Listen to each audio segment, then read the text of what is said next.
to start the show the same way each week by thanking all of you for the wonderful engagement this past week. Thousands of views on the YouTube channel. We added subscribers this week.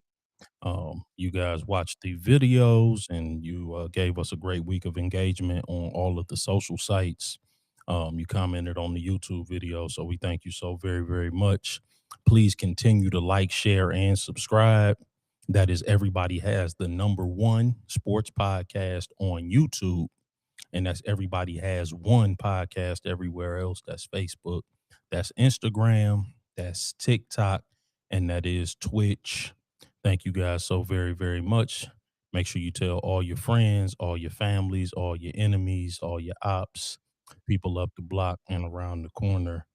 And if there are topics that you would like to hear, please hit us in any one of the direct messengers on any one of those social sites, and we'll be sure to try to get those on for you. Um, we're gonna start the show like we do every week, man. The Lions played last Thursday, so it seems like a very long time Right. since they played, but they did play last Thursday. Played the Cowboys. We did get the win, 44-30. Jared Goff threw for, I believe, 309 and a touchdown. Um, Jahmyr Gibbs had 120 all-purpose Yep. yards, 3 touchdowns again, man. Again, for my money, the most explosive player in football. The defense was challenged, but we did force 3 turnovers. So I'll take it. Gave up 400 yards of total offense to Dallas. We want to see some of that get cleaned up. Hopefully, we can get Kirby back here soon enough for this stretch run. But what say the people's champ, man? What did you observe on Thursday in Thursday's game against the Cowgirls? Got another win over them, and you don't apologize for winning, but some things to clean up as always. But what say the people's champ? Well, I was pleasantly surprised, I must say. Mm-hmm. I thought, the Lions would win the game, Yep. but the manner of which, Yep. I was shocked. Yeah. I was shocked. I thought on the outside, I mean, DJ Reed being excluded, I would say that everyone else on the outside pretty much showed up. I mean, I thought Amik Robinson was solid, you know what I mean, for the most part. Yeah, I concur. But DJ Reed, man, that was, I mean, you don't really want to root for injury to anyone, but Right. that was really the only thing that was going to stop CeeDee Lamb from probably getting north of 200 yards that game. Yeah, I mean, DJ Reed has not been good this year. I mean, I think that the cat is out of the bag on that. Man, I mean, that was rough to watch. He's been rough to watch. I mean, but this year, yeah, against that's true. any good receivers, yeah. and CeeDee Lamb is more than good. Right. He's legit. exceptional. So I mean, I agree with you. I mean, he's just not been good this year. We expected him to come in and be the number one corner and replace Carlton Davis.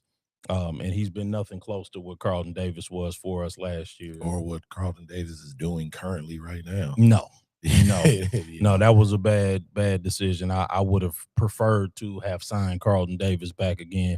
One of those general manager things. I don't know what fell apart there. Right. I would have preferred to sign Carlton Davis back. I know Carlton Davis broke his jaw late in the year.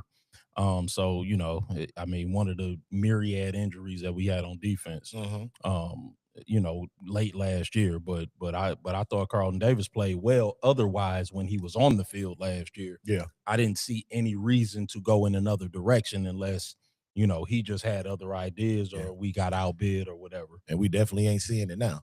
No. And the offensive line kept Goff clean for the most part. Yep. After the first couple of series. Yeah. That was that was a safety. Yes. Period. I don't care how many of these goofballs from New York that they want to put in the corner of the screen and say, well, if you look at it, bruh, if you put me running in slow-mo, it looks like I'm levitating. So, stop with the slow-mo, this and that. No, that was a safety. I agree. It's always just something quirky when we play Dallas. It's always just one thing that just leaves you scratching your head like, what the hell was that? And that theme is continuing, I see. Yeah. I mean, the big takeaway for me, unfortunately, is Branch. Yep. Losing Branch. I The mean, ruptured Achilles. as pleasantly as surprised as I was with the win, and Yep. we needed it. We need every win going forward. Pretty much, every game is pretty much a playoff game, a wild card game. I agree. At this point, so he's one of our best players. Like, if you're gonna name the top 5 Lions players, he's in that group. I agree. So losing him for the rest of this year and presumably a good portion of next year. A good portion of next year, yep. outside of a crazy run, and I mean, right. So, because you would presume a year yeah, for an Achilles, yeah, maybe more. So, right, this time next year, yeah, there'll presumably be maybe a handful of games left in the regular season if you can get him back by then. And that's rough. Because football, it's contact sport. And it is. It's different than, say, basketball, where you can have a Jason Tatum back on the court after 7 months. Right. 7 months removed. It's totally different. Yeah, you need all that time. Yep. And in order to be able to rehab, get it strong, be able to cut and move, and like you said, be able to deliver contact as well as withstand contact. Different climates, the whole shebang. Yep. So that was rough for me. So despite all of that, concur. That was just kind of the fog over the win for me. But kudos to the Lions. I don't mean to damper it. Yeah, no. It was an impressive win. 44 points is hard to come by in the NFL, and the Lions made it look easy against a team that was on fire. Coming off beating the previous Super Bowl participants. Yep. And they were riding high and had all the momentum. So, give the Lions credit. Yep. But going forward, it'll be, interesting to see how Shep adjusts. The creativity has to be at operating on premium now. Yeah. And like you alluded to earlier, Kirby Joseph any day now. Yeah. And, with that said, I yield. Yeah, man. Yep. Yeah, I pretty much agree with all of that.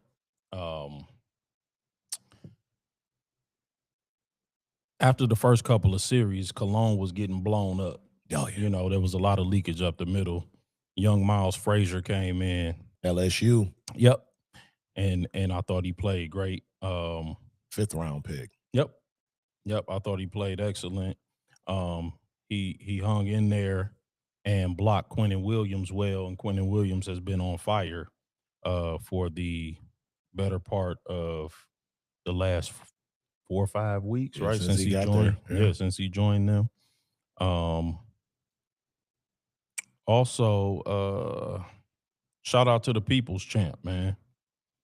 Because the People's Champ said that special teams would factor heavily into the game, and you were correct. Shout out to Tom Kennedy. 120 return yards, as well as 21 kick return yards, 120 kick return yards, and 21 punt return yards. And shout out to Tom Kennedy in general, because I think he's acquitted himself well every time he's got an opportunity to play. He played well in the Green Bay game. I think he had 4 or 5 catches in that game, some big third down conversions. So he came in and helped us. And I'm of the opinion that you really can't send guys back down when they're contributing like that. Right. And I'm not suggesting that Khalif Raymond should lose his spot. Right. You know what I'm saying? Right. Like, I don't want people to lose their spot because of injury, but I also think you got to find ways to keep guys on the roster that are participating. Right. I am disappointed. Like how they did for Craig Reynolds for a few seasons. Correct. Yeah. I'm disappointed that we saw Nick Whiteside basically break up 4 passes against Tampa, and we really haven't been seeing him play significant minutes or significant reps since then. Mm-hmm. And I'm like, I feel like, first of all, the secondary has been challenged. We allergic to breaking up passes. You know what I'm saying? Yeah. Like, we don't. I don't know if we broken up 4 passes since then.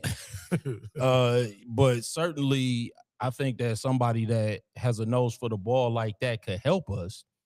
But yeah, so I just feel like you got to find a way to keep guys that are playing Yeah. well on the 53 man Yeah, and for sure. giving them and finding them some reps Yeah. so that they can contribute. But yeah, so I thought about you when he was doing. I said, yeah, no, I Tom said, Kennedy, man. That's there's levels to professionalism. yeah, And I think to your point, there's something to be said to always be prepared. that's right. Yep. And it'll pay off. Tom Kennedy is one of those guys. I think he'll be affiliated with the Lions organization in his 40s. Yeah, You know what I mean? right, In yeah, some I agree. capacity, like that type of dedication Mhm. pays off long term. So yeah, shout out Kennedy, man, for making me look like a smart guy. Yeah, no, yeah, I thought about you, and then yeah, I thought that yes, I was also a little bit crestfallen when I saw Branch go down, particularly when I found out it was an Achilles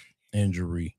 But I thought Avonte Maddox played well, Mhm. and I think that some of that can be quelled if we get Kirby back. Mhm. Because Avonte Maddox has been a good fill-in. If we can get Kirby back, I think that that could stem that tide a little bit. Because he's the best in the business. Yeah. Yeah, right. I mean, yeah, Yeah. he first team all pro. Yeah. Yeah. So I'm like, we get our first team all pro back and he's playing like himself, then I think that shores up certainly that safety spot. And I think that can help out the secondary some. Yeah. Jack Campbell had a great game. And and the Jack only Campbell's having a great season, low key. he's playing great. He's playing like an all pro, season, man. Yep. Yeah, he's if not the best inside linebacker right now, he's certainly one of them. He's in the mix. Yeah. I don't have his PFF rankings in my head right now, but he's in the upper tier for sure. He's got to be.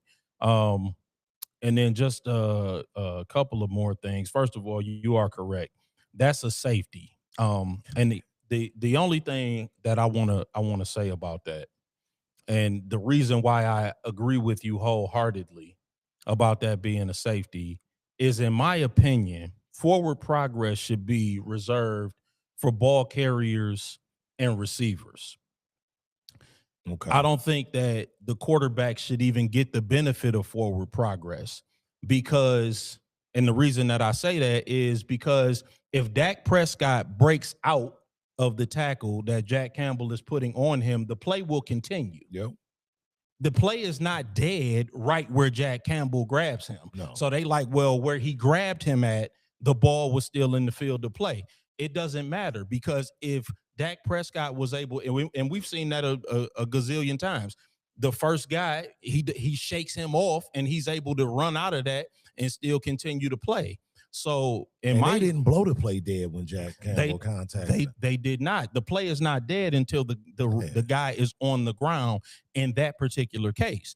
Now, if a receiver catches the ball, let's say beyond the sticks, and then he gets pushed backward, that's forward progress. That's a different thing. He gets his forward progress in the field of play. I'm like, but a quarterback inside the pocket doesn't have the same. He shouldn't get the same benefit as a receiver that's down the field catching the ball, getting his forward progress. So yeah, I thought that was a Bush League interpretation of forward progress, number one.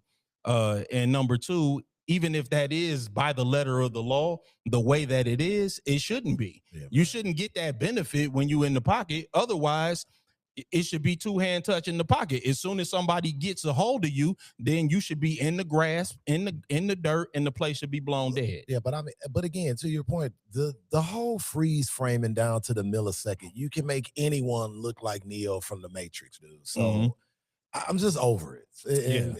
And again, it's just something quirky where every time we play the Cowboys, it's just some shenanigans. Yeah, it's just like weirdness. Time. Yeah, but I digress on that. Yeah, Amon Ra came out. I thought him playing was big. Mm-hmm. I mean, there's shout out to him too. Yes, he's the leader. Yeah. There's a lot of things that we could touch on. But it was a good team win. The defense got takeaways. I think that's going to be important for us to continue as the year continues. Amen.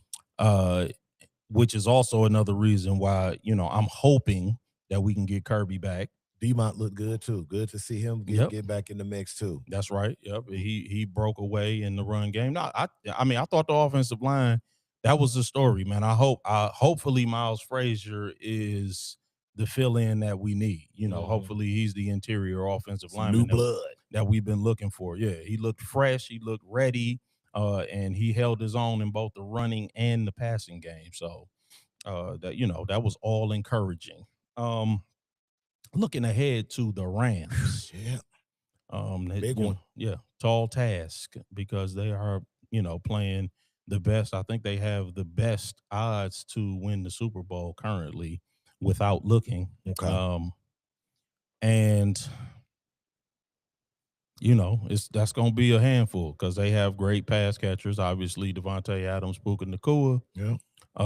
Parkinson has having a good year. They got two good running backs. Go ahead, Nev. Oh, okay.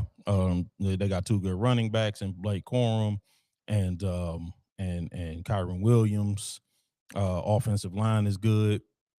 The one weakness that they have is that they are not great in the passing game either. They can be thrown on. So I think that will benefit us in the long run. I think we're gonna be able. I think we're gonna be able to make some hay in the passing game if we can, shore up the protection schemes. Yeah. But what do you see in that Rams matchup, man? That you like, or do you see anything? Real quick. The Rams are favored at plus 390. Mm-hmm. Okay, that's what I thought. Yeah, I thought they were the favorite to win. I like Jared Goff going back to LA. Yeah, I do too. I do like that. Revenge factor there. I do like that.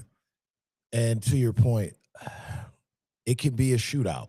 Mm-hmm. And I like us in a shootout. If Goff can just take care of the ball, secure the ball, if we don't give them anything cheap. And he hasn't turned the ball over this year at all. Yeah, if we can just get away and play and keep Goff clean. Yep. I'm not scared of a shootout because I think that's probably our best chance. Yeah. We suited for it for sure. I think it's just a given. Stafford, he's going to find a way to manipulate a relatively young secondary. I mean, he's just that good. Yeah. I mean, it just is what it is. I'm just trying to look at it realistically. Yeah, no, I agree. Well, it would be great if we can, if Muhammad can continue the momentum that he's rolling with and get back there and get some pressure on Matt. That would be nice. I was gonna bring up Muhammad, but I digressed on that point. But since you brought it up, okay. I like the 3-sack game. Big shout out to him. But we need consistency. Amen. From him. Amen. I had that complaint about Aleem McNeil early on in his career.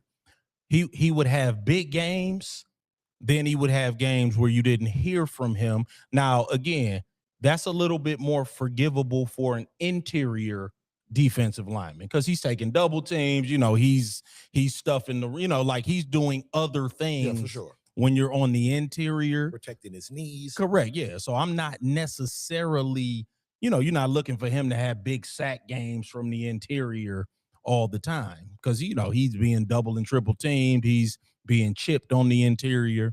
But I need Muhammad to be consistent. I need him to give me 3 or 4 pressures every game. I agree because he looks so capable. Yeah.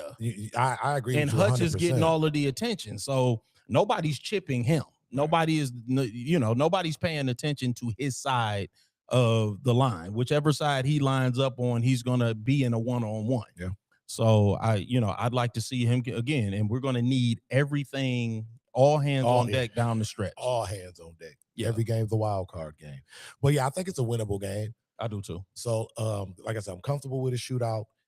If by chance we can get some pressure on Matt and continue to contain the run like we've been doing, I think we'll be fine. It's just, West Coast games for the Lions are always, are always a crapshoot. Yeah, no, it's always hard to go west. You know, so that's a difficult proposition. I think for teams from this side of the Mississippi, period. Mm-hmm. I think that's that's what makes that a great home field advantage, even though they don't have great home fans by NFL standards. Yeah, like a lot of times the opposing fans, show up there in force, but it's just hard to go all the way out there. Same thing with Seattle. Seattle's way out. There's a long trip, way across the country for most of the teams on this side of the Mississippi. So, yeah, but I also think that that's a winnable game. I think that's a game that we can go out there, we could get. I kind of feel like it could be a shootout. Again, if we could protect golf, I like us in a shootout. I think Stafford could be, pressured into making some mistakes if we can get some pressure with the front four. Older legs. Yep. But yeah, and and the last thing I'll say, just looking at the NFL in general, the one thing that gives me some comfort, and I'm not comfortable, but if with the way I feel about the Lions, but the one thing that gives me some comfort is looking at the NFL landscape. I don't think there's a great team in the NFL for the first time in my life. Yeah. They're all flawed. Every single team has flaws. Like even the really good defensive teams like Seattle and Denver and the Texans, they are all challenged offensively. Like they all have offensive challenges. Seattle's got Sam Darnold, and we all know what he's looked like in the biggest moments. Yeah. And that he's going to carry that until he performs. Yeah. Even with Green Bay, same thing with Jordan Love. Jordan Love in the playoffs last year, he threw 4 interceptions. He hasn't really been good in the biggest moments. And despite everything, Green Bay is the youngest team in the NFL. I think that's a big factor with them right now. They're young, and also they're healthy right now too. Mm-hmm. Yep. Yeah, they haven't. Their toys are healthy. Yeah, they haven't sustained many injuries. They got everybody. Outside of Kraft. Right. Yeah. Outside of Kraft, but you lose Kraft, but now you're getting like a fully healthy Christian Watson. Yep. And now you oh goodness. Jaden Reed. Yes. And now you get Jaden Reed back. Yep. So yeah, there's that. Yeah. So well. Yeah, no, like I think that, there's good teams. Don't get me wrong. There's teams that could peak at the right time. But like even Denver got a great defense, but they got Bo Nix, a young QB who is uneven. He's up and down. Chicago, they got Caleb Williams. Caleb Williams is completing 58% of his passes in the straight drop back. We've talked about that. In the second half, in order for them to come back on Green Bay, almost everything was a rollout. Yep. They rolled him out almost every time because when you put him in the straight drop back game, he can't see the field. He can't. And by the way, and this is the last thing I'll say, and then we'll move on because we need to talk about Sherrone. Lord. Smallish quarterbacks. I'm 6'2". If your quarterback is shorter than me, it's no bueno. Smallish quarterbacks deteriorate very quickly. Yep. In the NFL. Tua, Kyler Murray. I could run down the list. Even Baker Mayfield is starting to get nicked up. You can tell he playing hurt a lot. He was hurt even in his second season with Kevin Stefanski. I think that's why he played poorly. Bryce Young. Yeah, Bryce Young. Yep. These really smallish guys. Jaden Daniels is slight. You know what I'm saying? Yeah. He's a slight guy. He's starting to he's 6'2", but he's like 1'8". Yeah, that's what I'm saying. Yeah. Like these really slight guys, football is a big man's game. And Caleb is 6'1". Like he's a slight, kind of smallish guy. And those guys tend to deteriorate a little faster than the big guys, What's Caleb about? Was he about 230? I mean, he's but he's small, he's a smaller, like even Jalen Hurts. Like you can see Well, to your point with Caleb, the thing about it with him, to your point, is he can't throw. So he's just going to sustain more damage. Yes, he's rolling around. He doesn't have an arm to bail him out. You get what I'm saying? Whereas Russ was a thicker built, shorter guy, but Russell could air it out. But he fell off a cliff too. Yeah, but he gave you 12 years. He did. He was good for he was good. He gave you a solid 12 years. He was good for a long time, but when it went down, it was prices right. For sure. But anyway, man. Caleb is 6'1", 226. 226, yeah, you're right. Yeah, so he's around 230. So he's well built. Mm-hmm. But they tend to deteriorate. No, fast. I agree with you. Like I said, I don't think. But you're right, because he's got to roll. Yeah. He got to roll out for everything. Yeah. Everything is a rollout, and I'm like, that's not NFL football. I'm like, I don't care what you say. You can tell me all about I'm not a believer until I see straight drop backs, reading the field, finding your man. Well, I mean, he keeps doing that. They'll just put a spy on him and just shut all that down and it'll be over with. Like, man, let's talk about this Sherrone Moore situation, because it started out, just a normal firing. Sherrone Moore, for those who do not know, he was terminated today. I have the statement. Go ahead, nephew. You can read it. So the statement put out by Warde Manuel, athletic director of Michigan states, head football coach Sherrone Moore has been terminated with cause effective immediately. Following a university investigation, credible evidence was found that Coach Moore engaged in an inappropriate relationship with a staff member. This conduct constitutes a clear violation of university policy, and maintains zero tolerance for such behavior. Biff Poggi has been appointed head football coach in an intern capacity effective immediately. Yeah. And then the latest development is that Sherrone Moore has been detained by police in Pittsfield, and they have Saline, yeah. And they haven't, that's all that we know about that. We don't know exactly why he was detained. That it hasn't been stated in the news. But just talking about the firing and the Michigan vacancy, because first of all, it's unfortunate for Sherrone. I thought that he had done enough to keep his job from an on the field standpoint. This type of irresponsibility, unfortunately, is something that has plagued coaches around here. I don't understand risking a job that pays you millions of dollars a year for a sexual relationship, allegedly. This is what is being alleged. I'm not in the know. I'm not a part of the Michigan Mafia. Yeah, folks, you tell us. I mean, we know the internet's gone internet. Right. So have at it in the comments. Yeah. I've read it too, but we're going to be responsible on here. I have fun. Allegedly, he's misconducted himself with a subordinate and engaged in a sexual relationship. And that, again, that's all alleged. Don't know anything to a certainty, and I don't want to report anything erroneous. But let's talk about the opening at Michigan. Yeah. Because we can't keep a coach named Biff. We're just not doing it. No. We're not keeping Biff Tannen on as our head coach. Let's talk about the opening at Michigan, man, because I've heard many names bandied about. Somebody called in and said Marcus Freeman. Jesus. Which, listen, I think that would be a coup. I don't think he's leaving Notre Dame. Now we're in fantasy land. You're right, yeah. God. This is I heard Eli Drinkwitz from Missouri. That name doesn't really excite me.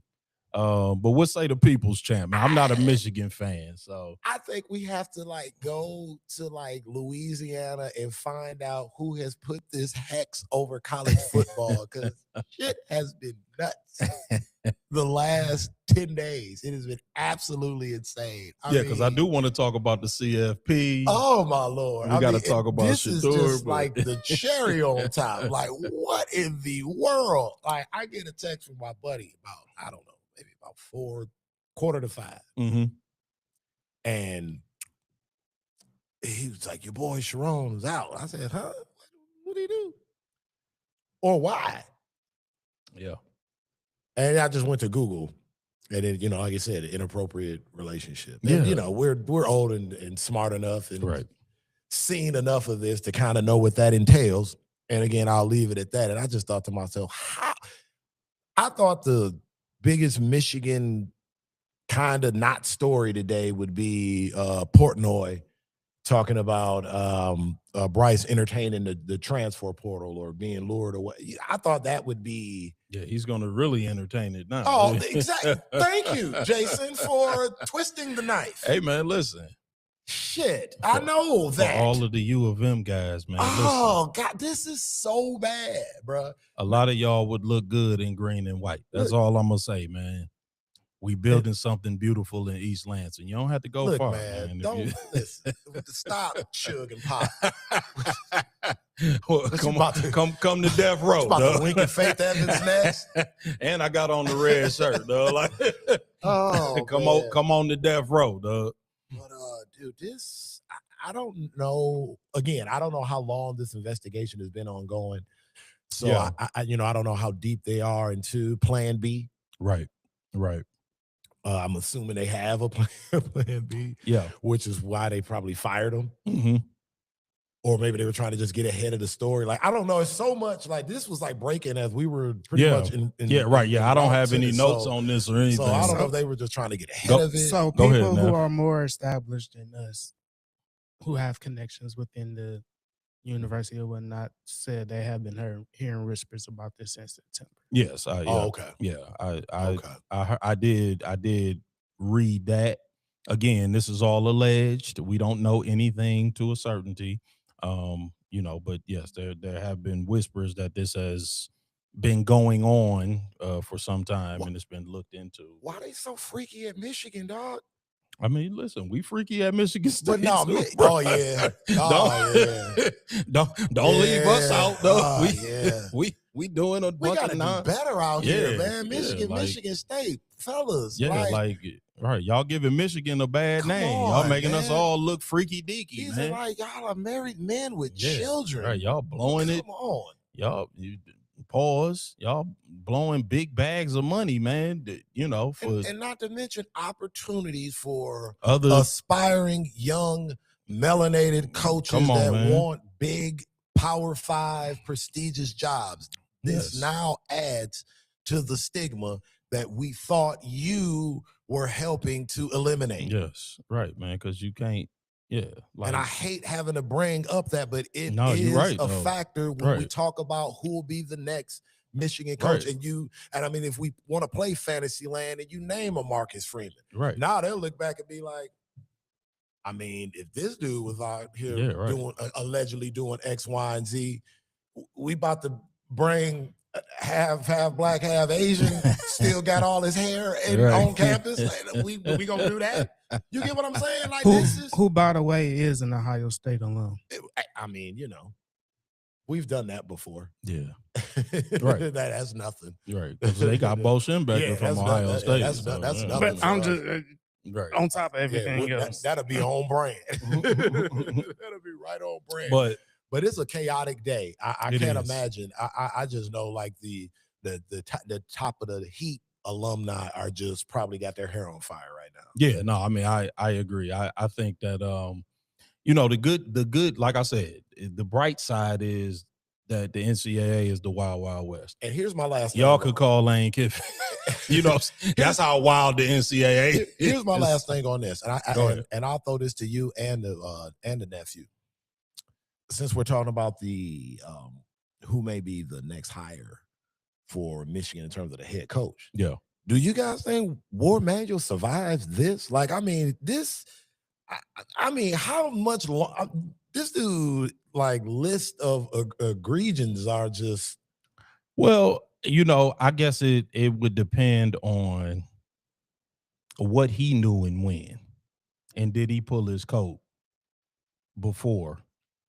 Because I think that, I think that you got the Scallions incident with the sign stealing. It's Yeah, a that's what I'm lot saying. that has gone on. I Under mean, his watch. Harbaugh. Yeah, And then you look at with the basketball program with with Jawan. Yeah, I mean, dude, it's been a lot. Lord. No, you make a good point. I mean, Like if they wanted to come, if the NCAA wanted to come with lack of institutional control, yes, I'm just saying.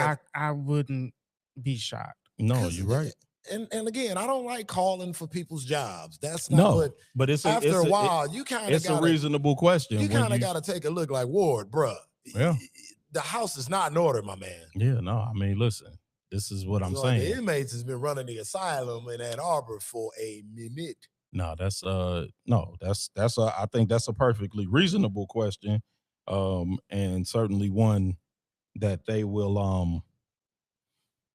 Yeah, I think it has to be on the table. Somebody has to, whoever is over the the president of the university certainly will have to. Is it Luana Simon? Is she still the president? I don't. I'm not a Michigan person, so y'all have to forgive me. But I think she was at one time. It is. No, it's still her. It's still Luana. Okay, yeah. I think Luana Simon. I mean, it has to be on the table. It got to be up for discussion. I mean, because now we're talking like real legal stuff, and again, the internet, and you guys plug in what's the latest while we're on. Yeah. But if this thing starts to unravel with some of the salacious rumors, no, I mean, right, yeah. This is because you got to start saying, is this guy? He's clearly not a good judge of character. Yeah. I mean, yeah, like I don't know. Because Scallions was a scumbag. Yeah, I mean, of course. Yeah, I mean, and they just kind of conveniently were able to sweep that under the rug. Harbaugh was able to go to the NFL because if he would have stayed, he probably would have got a year. Well, yeah, well, that somebody brought that up about Jesse Minter, because they brought up hiring Jesse Minter, but he's got to show cause. Yeah, so like, but I think it only lasts for maybe another week because it was for a year, but I think it lasted, just for this past season.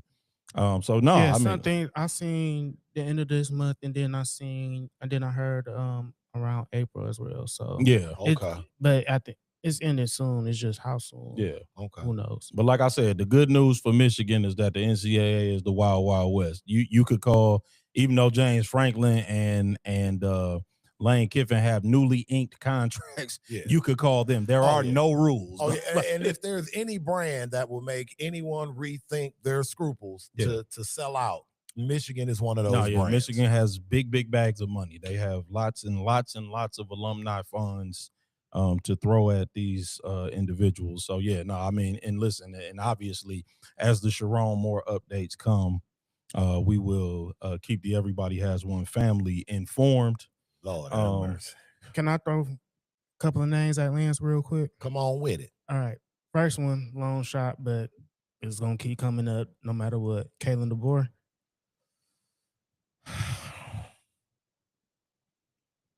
No. All right. Next one, Kenny Dillingham.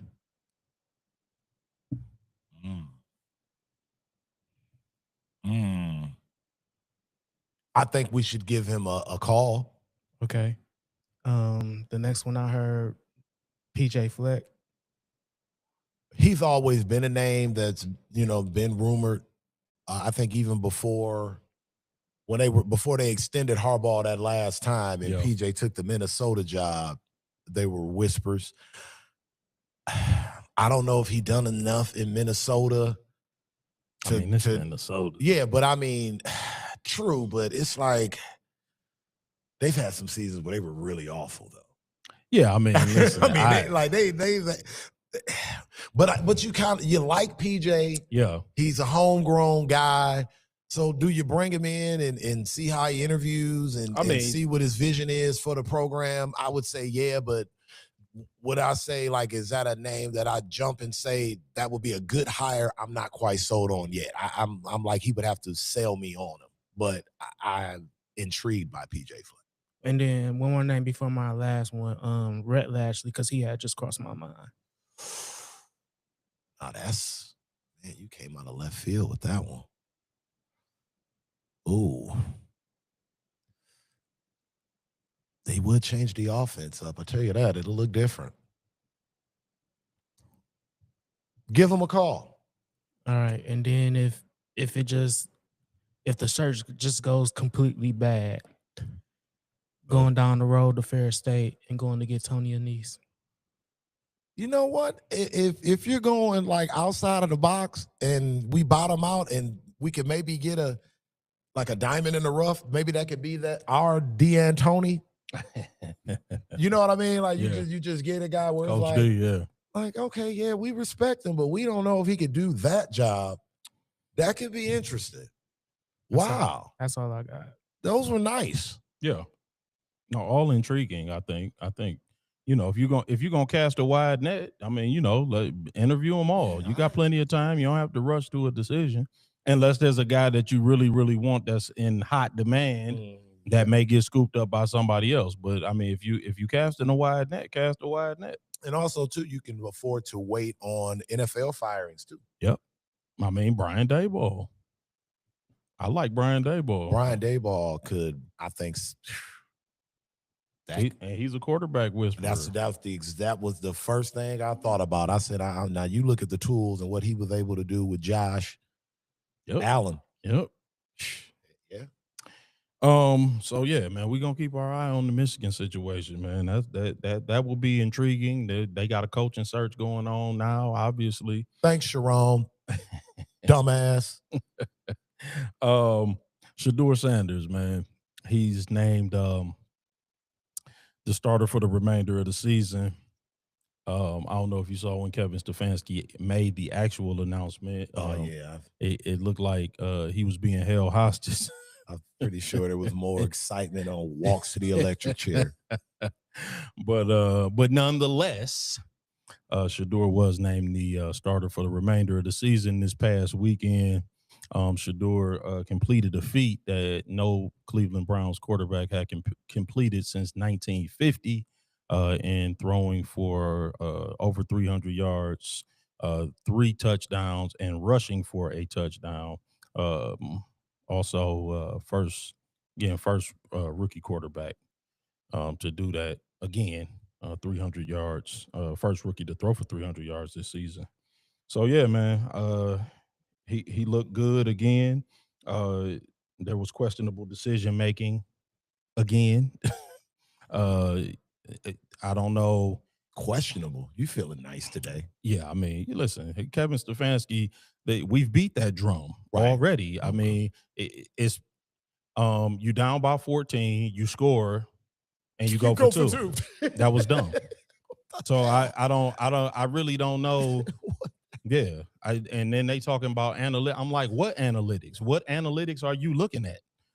You don't go for 2 when you down by 14 and you score a touchdown. You kick a extra point. That's what analytics are we talking about? Were these analytics written in crayon? Yeah, right. That's what I'm saying. Doing? They from the Kevin Stefanski analytics book. I've never seen these analytics. Lord have mercy. But at any rate, I mean, you know, Sheduer looked good, and he looked more comfortable in the offense. He made explosive plays yet again. He used his legs. He was able to get outside the pocket. And you know, there's a lot of people walking back things that they said before. You don't say. He looked like Sheduer on first 4 games at Colorado. Yes. Mm-hmm. And you know, but what say the people's champ, man? What you got to say about Sheduer, man? I was proud of the way he looked. I thought he acquitted himself very well, even though they weren't able to get the win. But I thought that was as much coaching as anything else. And that 2-point conversion play call, that in and of itself should be a fireable offense. A fake reverse throwback with your running back out of the wildcat. I mean, I don't even know where to start. That was such a horrendous play call. I don't even know where to start. You know, I just hope someone smarter than me has invested either in the trademarking or copywriting, whatever the proper legal term for owning the phrase. I believe it was Maya Angelou. When someone shows you who they are, believe them the first time. Yep. and like you said, we not beating the Kevin Stefanski. Kevin Stefanski has made it clear that either him or him in concert with Jimmy Haslam and Andrew Berry, they don't rock with Shedeur Sanders. And you know what? It seems like Shedeur Sanders is okay with it. Yeah. So I'm going to be okay with it. So Shedeur Sanders, you know what you do? You go ahead and you ride this Willie Beeman thing out. You go out there, you ball your ass out these last 4 games, you get your bag up, and as soon as the season's over, you clean your locker, and then you turn to the organization of the Cleveland Browns, and you do just like Stone Cold Steve Austin, and you get the hell out of there, and you don't go back, and you find a team where you will be celebrated and not tolerated. And I'm done talking about these clowns. Man, because I'm pretty much done dealing with the Cleveland Browns organization as well. But I do want to deal with some of the media members. Okay. Because there's a few narratives that I just want to address briefly, because I want to get on to the CFP, and and I feel like this has been overdone, particularly by us, even though everybody now is puppeting our talking points. Facts. But first of all, referring to individuals that believe Sheduer Sanders should have been the starter from day one as the Sheduer Sanders cult. I've heard that from some of the detractors, even though every objective observer of OTAs, minicamp, and training camp said that Sheduer Sanders was the best performing quarterback. And Dylan Gabriel wasn't a pro. Mary Kay Cabot reported in July or August that there were conversations among the Cleveland Browns coaching staff about Sheduer possibly being the day one starter. ESPN Cleveland released the numbers through 9 training camp sessions in August, and it showed that Sheduer was outperforming the other 3 quarterbacks in camp. But they gaslighting us like we was tripping. Professional football is supposed to be the ultimate meritocracy. The best man is supposed to play. And the idea that 4, 5, 6, 7 weeks ago, Dylan Gabriel was the better man, even though he was averaging 6 air yards per throw, and he completed 1 pass of 20 or more air yards, is an insult to people of reasonable intelligence. That's just absurd. He was more ready 7 weeks ago, but he's not more ready now. That's another narrative that we need to debunk, that Dylan Gabriel was more ready. First of all, that he was more ready than Sheduer to start on day one. Sheduer stayed in college for 4 years. He was a 4-year starter. He finished 8th in Heisman voting. He threw for 4,000 yards in his final season, 35 touchdowns, 8 interceptions, 74% completion percentage. And the entire talking point about Dylan Gabriel being more prepared was that he set the NCAA record for starts. That means he stayed in college for a long time. 6 years. There's a reason he stayed in college for a long time. And it wasn't because of the NIL deal. It was because he knew he wasn't going to get drafted if he came out earlier. He wasn't going to get drafted high anyway. And the next talking point, and the final one that I'll address, is that Sheduer lacks maturity and or humility because he got some speeding tickets over the summer. And he exhibited some less than responsible behavior. Now, first of all, men with heads full of white hair that belong to private clubs and take Metamucil daily, expecting to fully relate to young men is its own kind of psychosis. You're not supposed to relate to him. Sheduer is 23. I have a 21-year-old son and a 24-year-old son. We relate like fathers and sons do, not like friends. I don't understand everything they do. My 21-year-old son, guess what he did over the summer? He got 2 speeding tickets. If he keep getting speeding tickets, he's going to be paying for his own insurance because I'm tired of my insurance rates going up. But that notwithstanding, I understand that if I talk to him and his friends long enough, we're not going to connect on every single thing because I'm old enough to be their father. You're not going to understand everything about a young person. And he don't have everything together. He still got some maturing to do. But Shedeur Sanders is not less mature than other 23-year-olds. He might not be more mature, but he's not less. He's just like the rest of the kids. And the fact that old men don't relate to him, that's not uncommon. If you got a head full of white hair, you're not supposed to relate to a 23-year-old. And they're not supposed to relate to you. Y'all supposed to be able to connect on certain issues. And that's the bottom line. Sheduer was always the better quarterback. If Dillon Gabriel got down by 14 points, he wasn't bringing nobody back. We all know how that game would have ended. It would have ended in a blowout. Mm-hmm. He wasn't throwing. Dillon Gabriel was never throwing for 343 yards. Never. Or 364 yards, excuse me. He was never throwing for that. We already know that. He was never throwing the ball deep down the field like Sheduer. He was never throwing a 56-yard pass on the move that dropped into the bucket on a dime. He was never doing that. And this is not about Dillon Gabriel. We never made this a referendum about him. He's just a quarterback trying to live his football dream. We get that. I'm not ragging on him either. But the idea that he was more ready, that's not fiction. That's science fiction. That's talking scarecrows and cowardly lions. It's absurd. So at any rate, man, let's move on to the CFP, man. Come on with it. Because Notre Dame is whining. Well, and I ain't got no time for Notre Dame either, man. No, man, I don't want to hear it. Your signature wins are against USC and Navy, bro. What you want? You got 2 losses to the 2 best teams you played. You beat 5 teams with 8 losses or more. What? You mad at Tulane and JMU? All you had to do was win one of them games. What your best win is a 1-point loss to Texas A&M? Bro, go home. Leave us alone, man.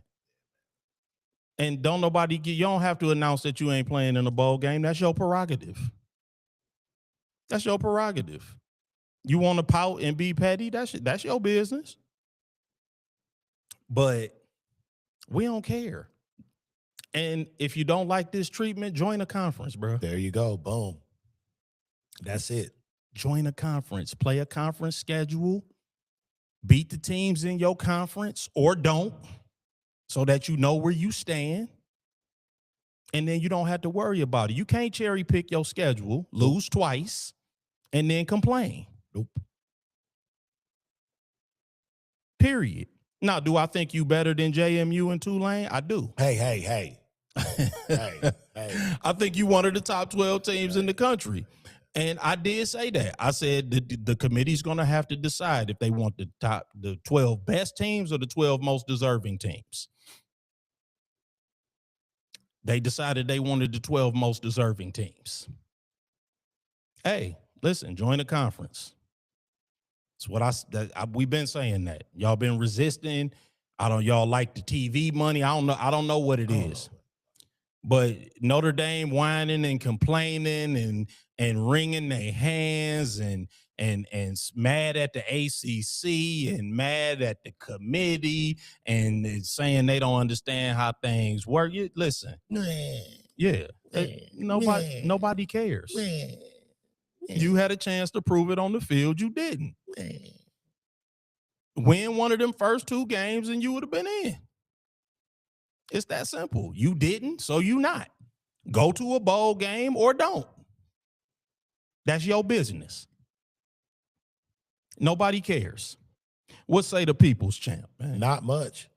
I mean, Notre Dame hasn't really been relevant since the mid to late 80s, maybe early 90s with Lee Becton. Hey, don't do the bus like that, man. He was there in the I said early 90s. Yeah. Yeah, early 90s. Early 90s, late 80s, early 90s. That's bus era. Yeah, there you go. There you know, go. the Lou Holtz days. Mm-hmm. Either way, that's the stratosphere of 30 years. Right. Yeah. But like they still run around with the gold helmet like it's the iced out chain in the club in the early 2000s, man. And it doesn't have the same appeal, bro. It just doesn't. Join a Power 5 conference like everybody else. You'll still be Notre Dame. You'll still have the brand appeal. I'm pretty sure the TV deal won't go away. Right. And shut up. But like until you do that, like you're not, it'd be different if Notre Dame was like the equivalent of UConn women's basketball. Like if they were like this entity that whenever they came around, they were like beating the brakes off everybody. Yeah. And then every year, all the other teams that are affiliated with Power 5 conferences are like battling it out to showdown against the big bad Notre Dame. Yeah. They ain't that. No, they not. And they haven't been that in a very long time. Right. So, I mean. They put up 70 on Stanford. I'm like, well, congratulations. Stanford sucks. We don't care. Like, I mean, really? That doesn't mean anything to us. Like, Stanford's not even playing for anything anymore. Go ahead, Nev. So, I know everybody tells them to join the conference and whatnot, but it's hard to say no to $20 million if you make the playoff that you get to keep to yourself. It's easy to tell you no to the playoffs, though, if you keep doing it. Then go undefeated. They have options. But also, just to clarify that starting next year, if they are ranked in the top 12, they get an automatic bid. And if it goes to 14, if they in the top 13, they get an automatic bid. Yeah, I know. I saw that they made that deal with them. No, wait a minute. Was this prior to? No, this is prior to the year. Oh, okay. Okay. How about that? Now, was this a fallout from Sunday or was this already in play? Yeah. Okay, so it was already in play. But listen, and that's cool. Well, then they just got to wait on what they bargained for. Yeah, right. Or they could have won one of them first two games. Like if you're going to underachieve, then you had to wait on it. That's all. Listen, I'm like, I don't feel that make them sound real bitch made. I didn't know that was on the floor. I don't care. I didn't care about them getting left out. I'm like, listen. What's the signature wins? You start going and looking at USC. I mean, the outrage Sunday afternoon was just crazy. I'm like, people was pulling their hair out of their head. I'm like, I think why are we doing this for nothing? A question I have for y'all, I think before we actually get into the actual playoff and what's going on is, do you think this will be the end of the weekly ranking show? I don't know. That's a good question. Do they pull in viewers? Because I don't know what those viewing numbers are. I'm pretty sure the ratings in relation to what ratings are today is probably high. And I'm pretty sure part of the package that everybody's getting paid from is that they have a weekly ranking show. But okay. I think everybody could have seen this coming. Yeah. And yet Notre Dame's acting surprised, but it's like right. The committee also messed up because at the first ranking they put Notre Dame at 10 and they had Miami at 18. And I think that like I heard somebody say earlier in the week, I think they figured that Miami was going to lose again, and they didn't. Right. And so as Miami got closer and closer, this became more and more of a possibility. And then now you get to the final weekend and they right next to each other. And now you got to be like, oh, we got to consider the head-to-head. Yeah. I mean, right. You do. You could, there's nothing. Right. You do have to consider the head-to-head. Miami beat them on the same field. Especially if they're both on the outside looking in. I'm like, you can't. I mean, listen, and right. And this isn't the first time something like this happened, because if everybody remembers, in 2014, they flipped Baylor and TCU. Oh, yeah. Yeah. Even though Ohio State jumped both, but this isn't the first time it's happened. But it was seen as stupid then, and it's seen as stupid now. And let me say this. What I will say for Notre Dame is the ACC's tiebreaker mechanism or they tiebreaker algorithm is weird. No way Duke should be playing in no ACC championship game with 5 losses. Yeah, I don't understand that. Like, absolutely absurd. Because it's no way they was putting no 5-loss Duke team into the playoff. I'm like, they had no chance. So all they did was really knock Virginia out the mix. Yeah, that's I'm like, pretty much all they did. Yeah, I'm like, all they did was kill Virginia's hopes, which, I mean, again, Virginia win. You know what I'm saying? Win, and then you got an argument. But because you didn't, you don't. You lost to a 5-loss Duke. Duke. Say, but we lost to Duke. Yeah, Yeah, you lost to Duke, a 5-loss Duke. And I'm like, listen, man, look, listen, here's the one thing I will say. I would love for them to find a way to allow teams to play their way in as opposed to having a committee. I don't like people who look like they ain't been on any kind of a playing surface in many, many decades to be sitting in rooms deciding who should play football. Now, that's just me. But I'm like, listen, Notre Dame had their opportunity to play their way in. But I would like some kind of a opportunity for teams to decide it on the field as opposed to just trying to, have people sitting there. The idea of a committee just seems wrong. And I understand that you got so many teams, but I mean, let's just be realistic. All the teams don't have an opportunity to get in. It's probably too many just to say, okay, here's the criteria and here's who's going to get in. There has to be some sort of a decision-making process, but I would like to see some sort of a, some sort of a, you can play your way in as opposed to people deciding. Yeah, I just wonder how far this thing's going to swell up. Yeah, I know. You know what I mean? That it's like, part. I don't think 16 will be the cap where they just say that's it. Yeah. I think eventually, in 10 years we'll be at like 24. I think the cap is 24, but if they go to 24, they're gonna have to guarantee every conference a spot. Yeah.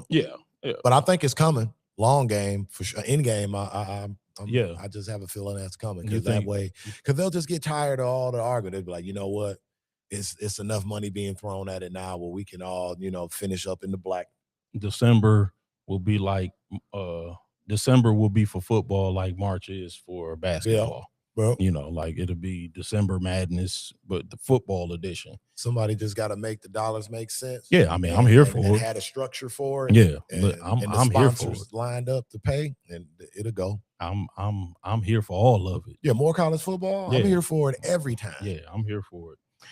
So man, let's look at a couple of these matchups, man. Then I do want to talk about the Pistons real briefly, before we get out of here. Okay.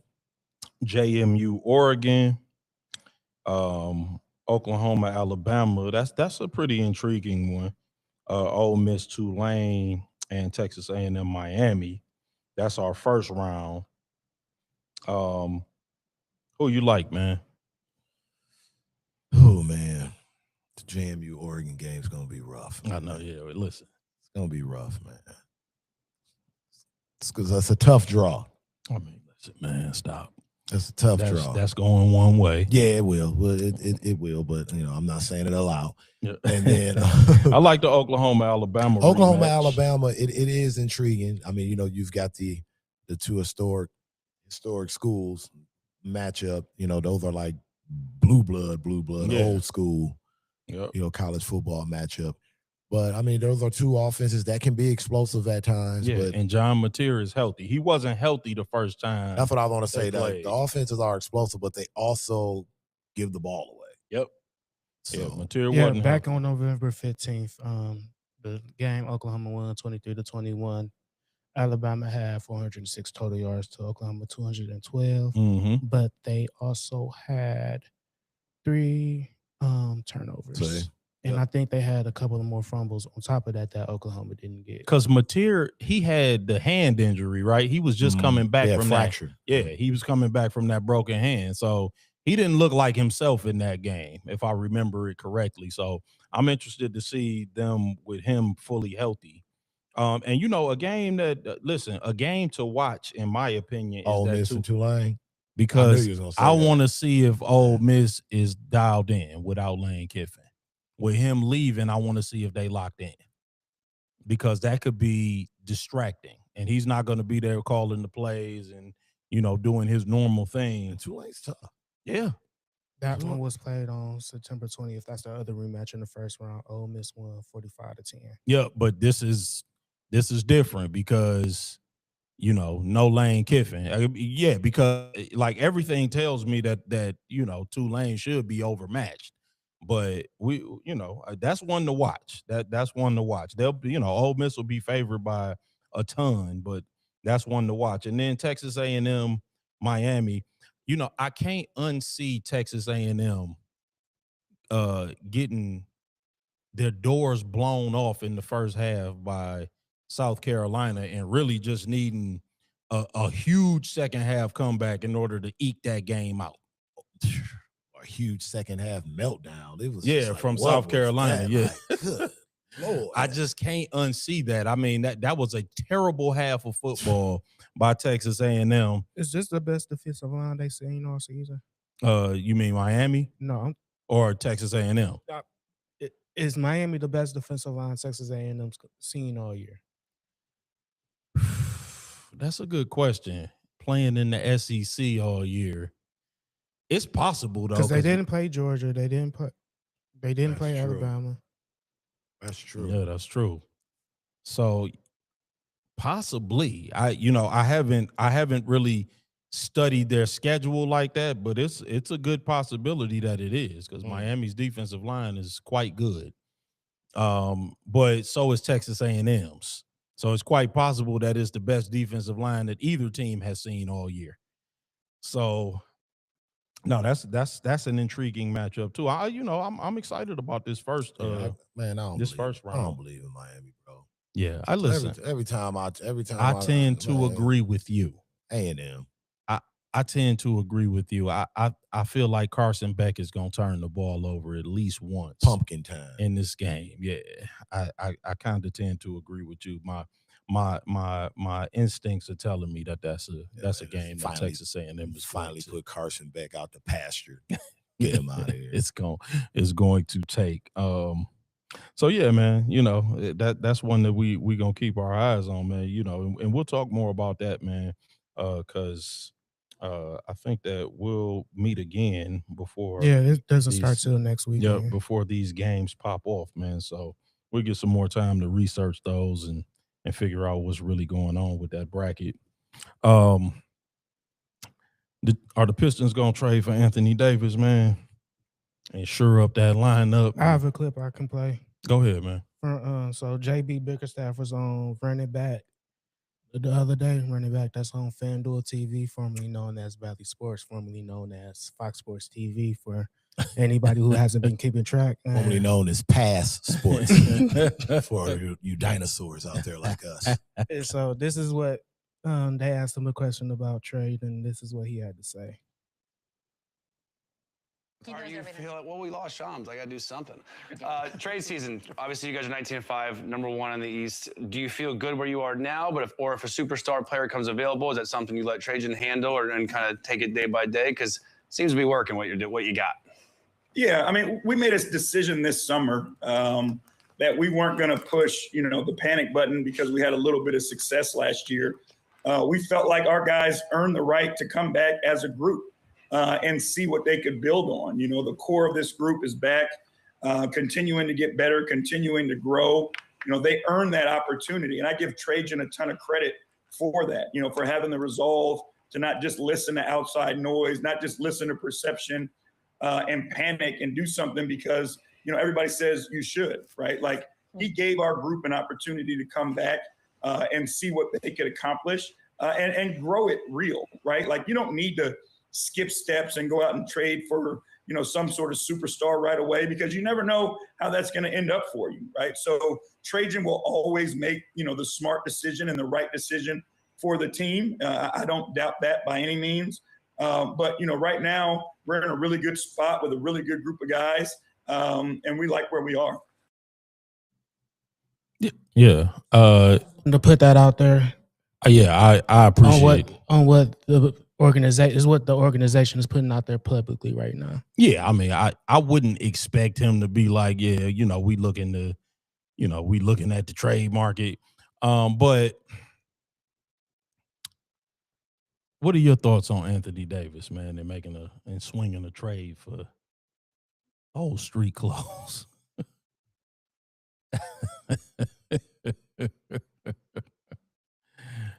Yeah.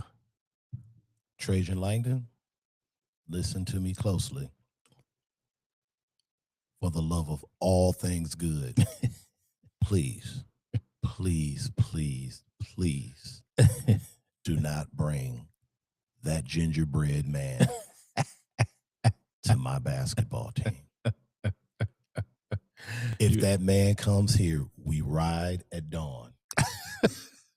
I, by myself alone, will be in front of Little Caesars Arena. I will heckle this man to no end. I will be his greatest foil. I'm talking Trajan Langdon. I'm not talking Anthony Davis. He'll be a victim of circumstance, but I promise you, Trajan Langdon, you do this shit, we will find you. It's gonna be a Troy Weaver in the stands with my man. We will find you.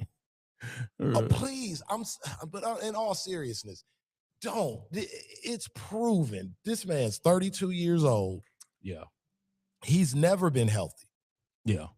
Never. He just hasn't. And as talented as he is. Yeah, he is. But dude, when you factor in the health, the 32 years of age, and the 3 years, $175 million left on his contract, hell no. I mean, no, please don't. Yeah, I mean, I tend to agree. I think that AD is he's a great talent, phenomenal talent, but when he's healthy, first of all, I think he's seen his best days. I mean, you can go and look at his game log; it's up and down now, and that kind of leads me into another point that I think that it's probably a topic for another day. But I think we need to really start to look at the longevity of players in the NBA. Because, and it's not that longevity is a bad thing, right? But I think we need to start to temper our view of longevity, because again, it's kind of like what I said about A.J. Brown slowing down. And again, he's had some good games here lately. But just like with A.J. Brown. Sunday notwithstanding. Right. But just like with A.J. Brown, these players is the last ones to know when they slow down. They still out there thinking that they going at full speed. It's like we didn't really talk about the Chris Paul situation. But Chris Paul is not on speaking terms with his coach for weeks. And I'm like, you know what? That might have flew, 10 years ago when you was CP3, when you was the point guard, when you was a starter, when you was all NBA and all defense and winning steals titles. And, bruh, you a bench player now. Bye. You know what I'm saying? Like, we not about to put up. Like, you're not worth, the juice ain't worth the squeeze no more. Yeah, no, like, quit crying, Chris. Yeah, like, nobody is putting up with that anymore. Like, you're not on speaking terms with the head coach. Like, bro, who do you think is putting up with that? You ain't like that no more. For what? Your 4 and 3? 3 and 3. Right. For your 3 and 3? 3 and 3. Yeah, you're 3 and 3 and what he playing? 12 minutes a game? Like, bro, nobody cares anymore. Trying to holler at his girl. Yeah, like you're doing too much, bro. And I think that, you look at Clay, he done fell off a cliff. Like, it's just, I think a lot of these guys, I think that the load management is extending the career this way. They playing less games, so they getting more years. Mm-hmm. They playing the same amount of games that guys used to play back in the day, but they just getting more years because they playing less games every year. So it looked like, oh yeah, he playing 17, 18 years, but really no, he getting the same number of games and then he falling off, and then the fall off is steep and it's fast and it's a quick decline. And I'm like, these dudes and Anthony Davis to me is in that steep decline. You go look at, I think him and Clay one game last week. I want to say they combined for 5 points. Oh, that's putrid. Yeah. And I'm like, these are two of the great players of this past, this generation that's winding down. But and of course you still got your KDs, you still got your LeBrons, your Stephs. They can still do it. They still in that generation. They can still do it. But it's a lot of guys out there that's also from that generation, and they slowing down. Well, I mean, to your point, you got to think a lot of those guys that have been out the league, right? Like been out, like Boogie Cousins has been out the league for a while. That's what I'm saying, bro. Like Dwight Howard's been out the now. They feel, and I do too, that they could probably still play if you letting a lot of these other guys still play. I mean, DeAndre Jordan's still on the roster. This is what I'm saying. You know what I mean? So I think there's something to it, but it's that Udonis Haslam effect that he's sitting the end of the bench. A lot of them need to get that Chris Paul treatment though. Like, right. Yeah, there should late be night go home. Like if you're gonna sit here and loiter, there's an expectation. Like, bro, like don't be woofing in my star's ear unless you giving them like free game. At least be a good citizen. But you can't be doing like what I would do if I was out there. You can't do that. Yeah, that's not the angle. So since you said that, like it was reported, and then then we can wrap it up. But it was reported that a couple of things took place. Number one, Ty Lue instructed one of the younger players. They didn't name the younger player to do something on a play, and Chris Paul came right behind him and told him to do something else. See now. And he went out there and did the something else blew the whole play up.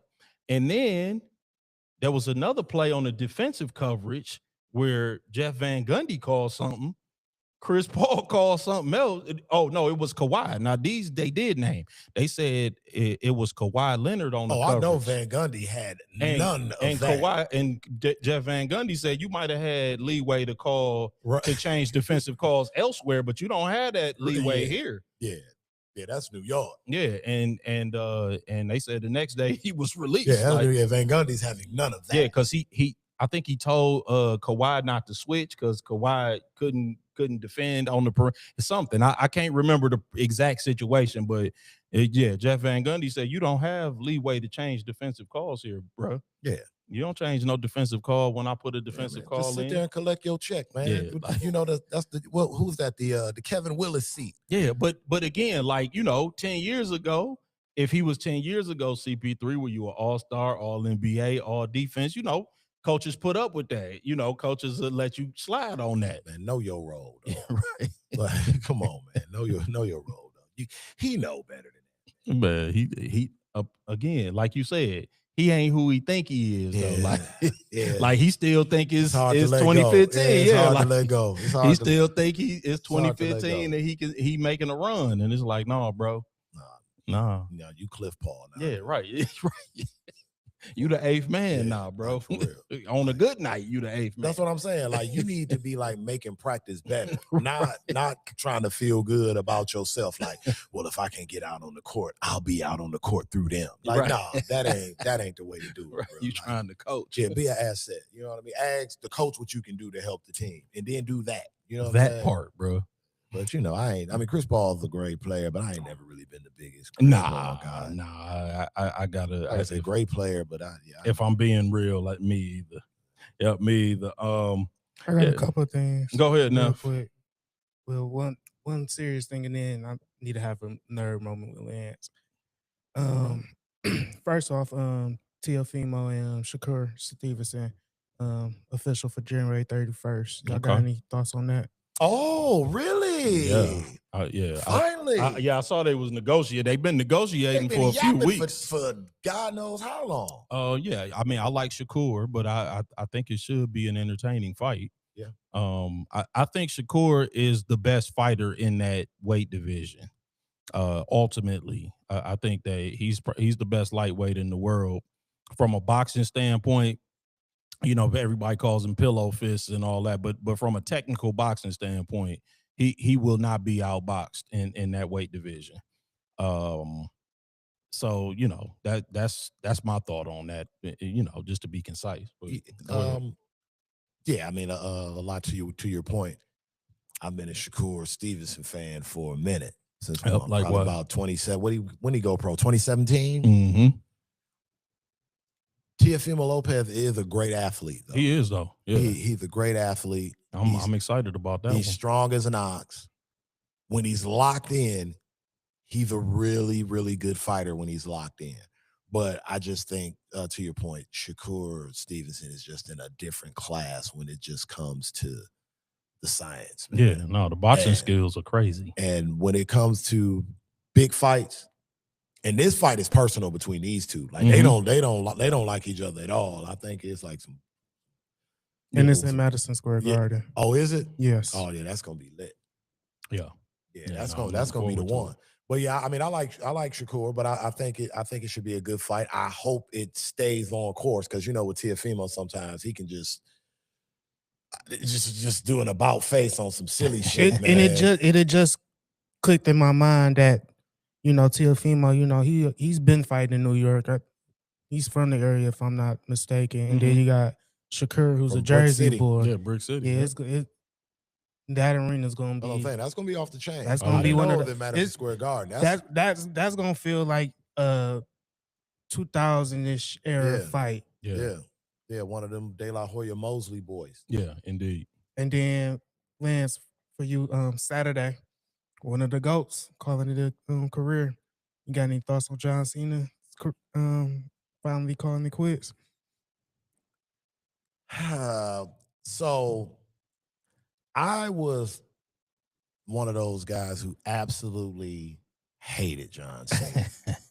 Like I just like that whole era with the spinning chain and the freestyle rapping, and I was just like, because and I know you follow wrestling long enough, Vince is gonna always just tap the vein in pop culture and trickle that into the product.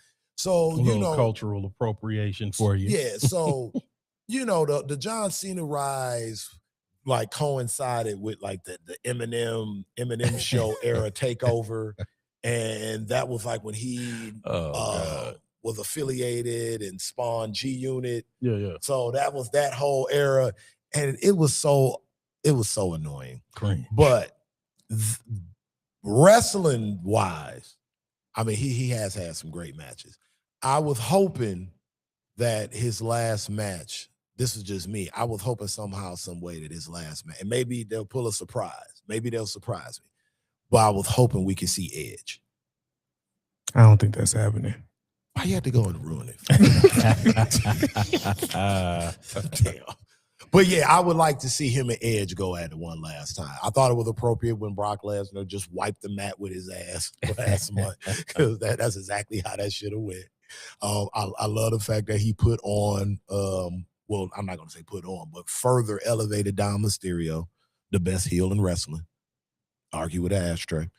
And he's probably tapping on Saturday. I'm going to be honest. You think he's going to tap? I think he's tapping. There it is then. But, John Cena, I mean, they say he's the GOAT. I don't think so, but I mean, he's had a hell of a career. He's done the work. He definitely put a lot of butts in seats, and he has had some good matches. It's just I just hated his character, like the character. How some characters you just be like they can wrestle, but like a William Regal, like this guy can wrestle, but I hate him.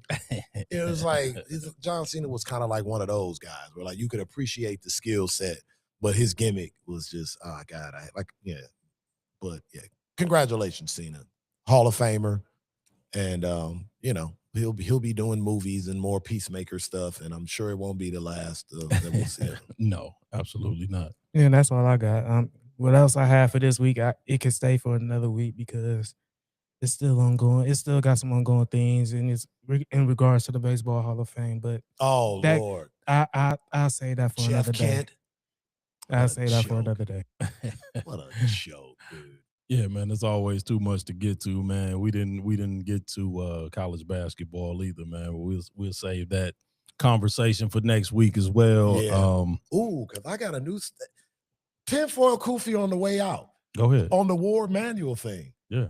Do they keep him around long enough? And does Michigan winning a natty in basketball save his job? Again, man, listen. Michigan likes to win. That me and nephew had a little hypothetical that if Michigan had beat Ohio State and they made the college football playoff, does this story go away? Oh no, it don't go away, but it's delayed. They letting Sherrone coach that CFP. Because I said one thing Michigan want to do is win the natty. Yeah. They've proven it time and time again. Yeah, like they gonna kick that can down the road. But I can't argue that. Yeah. Man, all these fascinating sports topics, man. We appreciate that everybody has one family, man, every week, man, joining us. Man, make sure y'all continue to like, share, and subscribe. That's Everybody Has the #1 sports podcast on YouTube. That's Everybody Has One podcast everywhere else. That's Facebook, that's Instagram, that's TikTok, and that's Twitch, man. Make sure y'all continue to let everybody know, man, to come and holler at us, man. Tell your friends, tell your enemies, man. Tell your ops, tell the people around the corner, up the street, man, when you at the corner store buying your snacks and whatever else you get from the corner store, man. Tell the people in there. It's the Everybody Has One podcast, man. We'll see y'all next week at 8 p.m. On Wednesday. You know, it's 8 p.m. or as close as we can get to it, man. CP time. It's the Everybody Has One podcast, man. Thank y'all